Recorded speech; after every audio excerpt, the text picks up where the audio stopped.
Hi, I'm Tom Stephenson, and welcome to Construction Project Management Principles.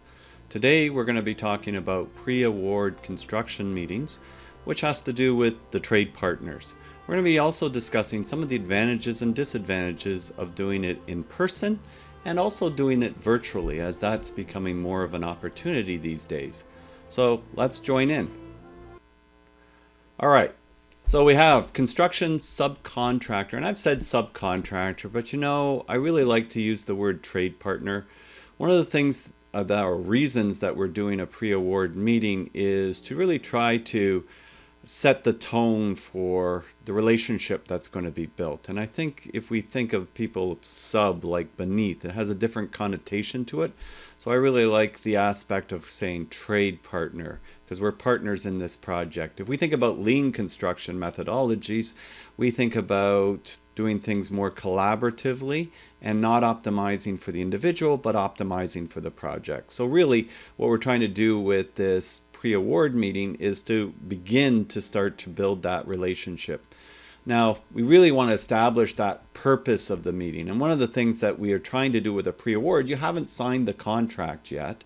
You're coming to an agreement. So in other words, you've vetted the different qualified trade partners, and this one's probably at the right cost line and at the right quality acceptance, the right sort of timing that they can do the project. A bunch of factors may have played into this. So right now you're getting ready that you want to sign the contracts, but it's a good idea before you do that to have this meeting so that both parties are on the same page. Why not do it before you're into the project and then it's sort of like, well, it says this in the contract, I win, you lose, and one side is not happy. And then they go to try to cut corners and do things that'll affect you on a quality perspective if you're the GC, or vice versa. So really, you want to establish the purpose of the meeting right from the get-go and have it in a very sort of positive framework, because that's what you're trying to do, set the tone. Set the grounds for the rules for the meeting. What are you trying to establish, and what do you need the parties to bring? Like, is there any preparation that needs to be done beforehand so that people don't come and get surprised during the meeting? And so whatever sort of information you're after, you want to set those ground rules. You don't want to waste each other's time. That's the other thing. You're going to have a lot of meetings on this project, and depending on how you structure and the type of project environment that you're going with, if you're trying to have a really collaborative environment, it means you're going to have a lot of meetings. So the first off, you don't want to waste each other's time, and whatever that requires, think that through. Set the right time frame that you're going to need for the meeting. Make sure that each side comes prepared for the meeting. You have a clear agenda of items that you want to cover. It's very, very important, and that gives each side clarity. When each side has clarity, they're more easily going to be able to answer the potential questions. And as I said, it really sets the tone for building the relationships. They'll have certain expectations. After you clarify their expectations, your expectations, then everybody's kind of on the same page starting off. That's such a nice thing. Don't rely on contract documents to have been able to have established exactly where everybody is at. There's also a tone that comes across when you explain things during these meetings. So when we have an agenda, some of the things that we're looking at, well, do we have clarity on the scope of work? This is a really good opportunity to ask the trade partner, so how do you plan to set up? How do you plan to mobilize? Where do you intend to start? Now, of course, you have your plan for how you want them to start, right? So you want to make sure that you're engaging with that, but you also want to see that they've thought through the process. So you're not telling them that they're going to tell you exactly how this project's going to play out if you're a GC. In fact, you should be giving a good established sort of methodology and expectation outside of what's in the contract, how you want things to proceed, but you want to let them walk you through it. You want them to think through it. You want to know that they've given this a lot of thought so that when they hit the ground, they hit the ground running. And that's a very positive attribute from that aspect. And you also want to go through the drawings and specifications and make sure that there's nothing missing. That's very important. You want to review the contract and make sure that there's no surprises in the contract, that everything is clear.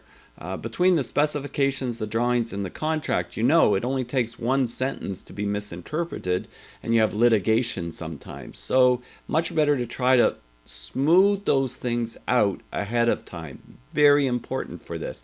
And before signing the contract, believe me, the other side that would like to do this job is much more amenable to things than after they've signed the contract and they've started doing the work.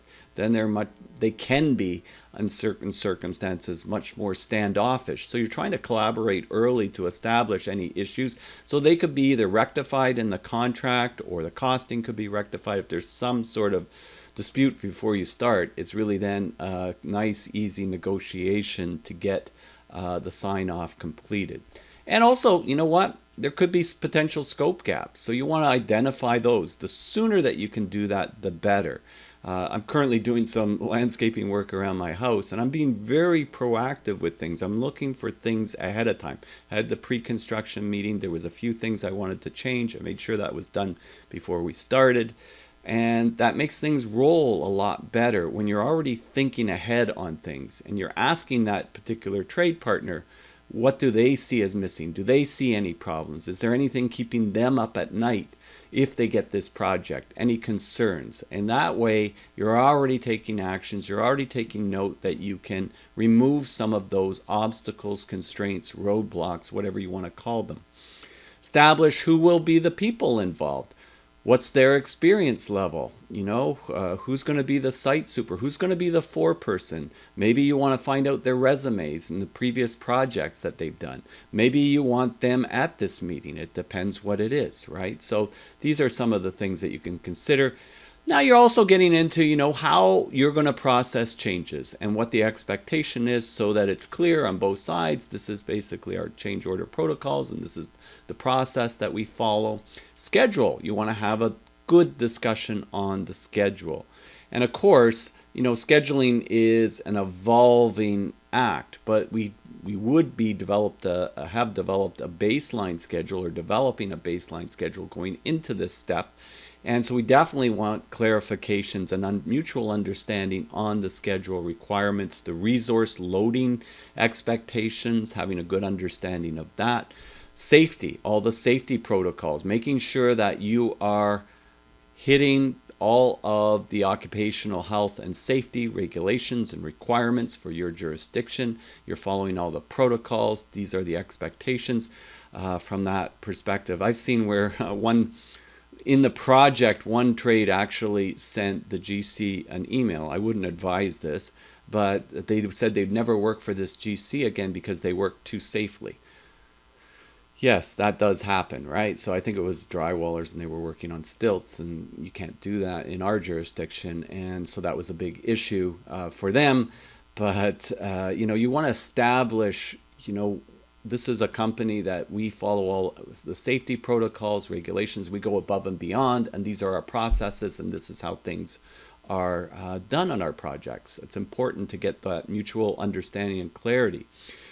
Productivity software to be used. I don't know if the expectation is that they're going to use Procore or Bluebeam or FieldWire or PlanGrid or whatever other ones are out there that you want to go over, because then that'll make things easier on the project when people know what they're to be using.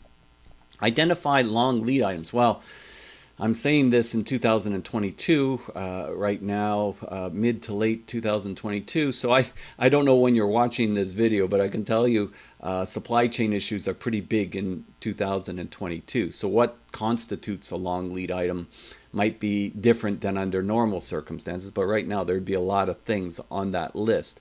But you do want to identify them so you can proactively order them and you can proactively manage them, because that's also going to tie to deliveries, spatial requirements, expectations. You might have a trade partner that thinks they're just going to deliver all their ductwork in one shot, and that's just going to totally clog up your site. These kind of things, it's much better to go through in this process early on. Or you might want that, obviously, a multitude of deliveries, but smaller batches, because it'll improve the flow of your project. These kind of discussions need to take place, and easier earlier than later.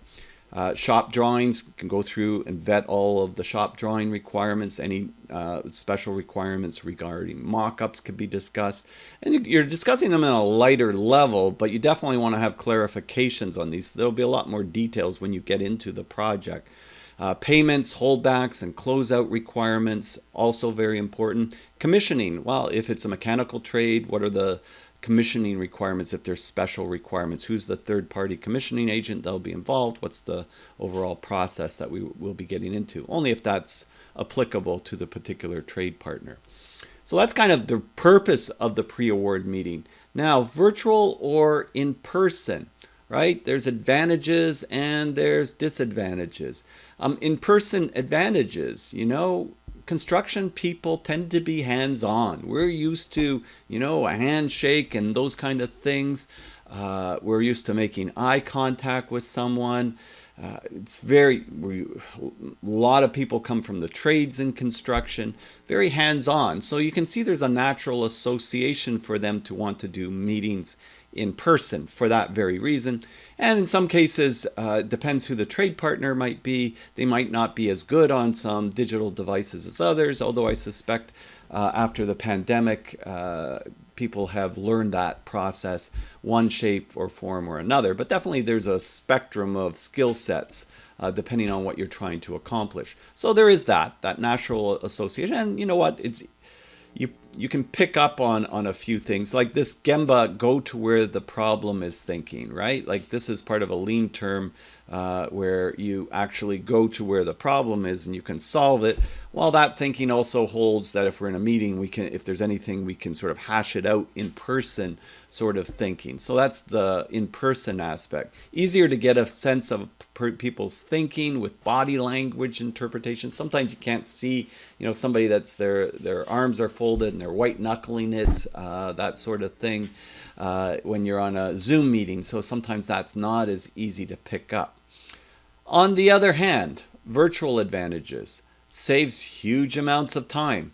If you live in a big urban center, I live in the city of Toronto, and I'm sure people in Los Angeles and New York would argue with me, but I don't think Toronto's traffic is better than either of those two. So, and I've traveled to a lot of places. Maybe Shanghai's worse, but Toronto traffic is not great. So you could be spending.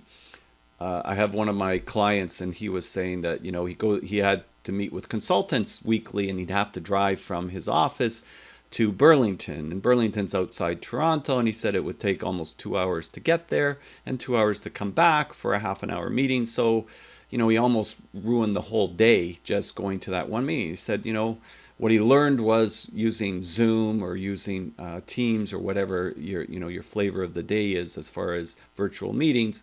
What he found was he flicks it on, he can have the same meeting, it can be just as productive, and he doesn't have to waste all that time. So he gets that 4 hours back. That's really important. That is a big time saver. Now you maybe don't pick up the nuances that we said in the in-person side. So, if it's a first meeting or something like that, you might want to have it in person. It depends. Often easier to pull up digital documents. You know what? Like, I've done thousands of meetings now via teleconferencing, and it's pretty easy for me to pull up a set of drawings, go through them, go through specifications.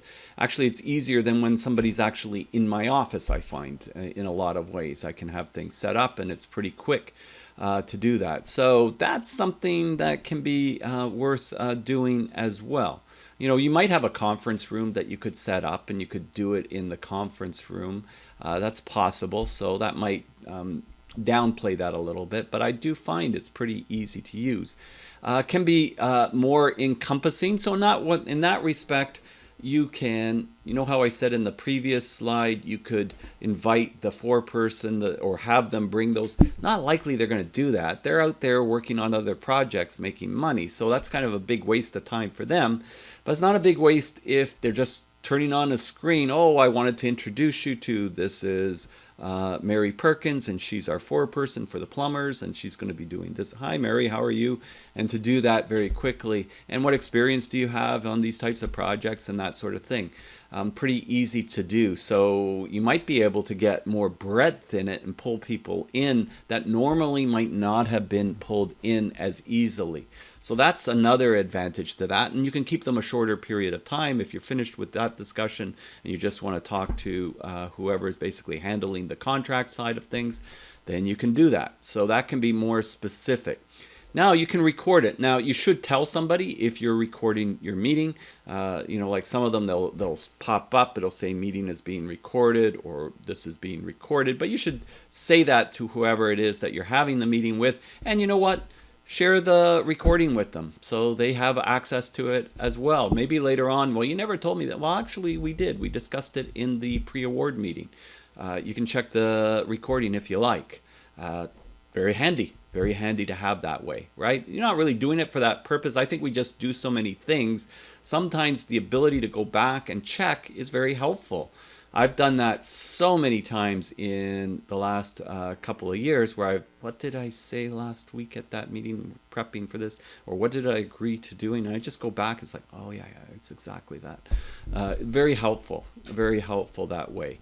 And so it's there, it's noted, and if you're going to pull off, because you should, do a set of minutes after the meeting just to be clear and have anything that needed to be noted, shared on that. Well, it's easy if you're preparing it. What was agreed on, and you can get it exactly. Really helpful that way. Not that you want to go back and look at every meeting that you ever did, but if you are doing something and pulling out quickly, you get pretty savvy at finding certain things and where it was and that sort of thing.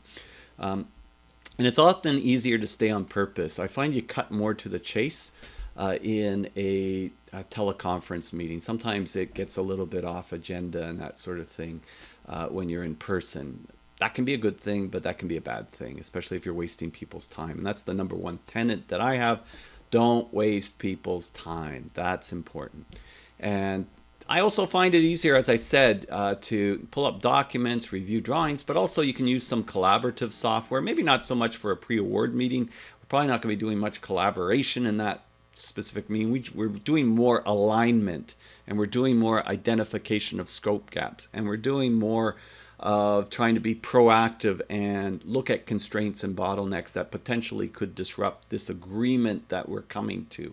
And so that we set the expectations and we have clarity amongst the parties so we can go forward in a very positive way. So that's pretty much what I wanted to cover on this, virtual or in person. Each has its advantages. So I'm not going to say that I would always do it virtually. I'm not going to say that I would always do it in person.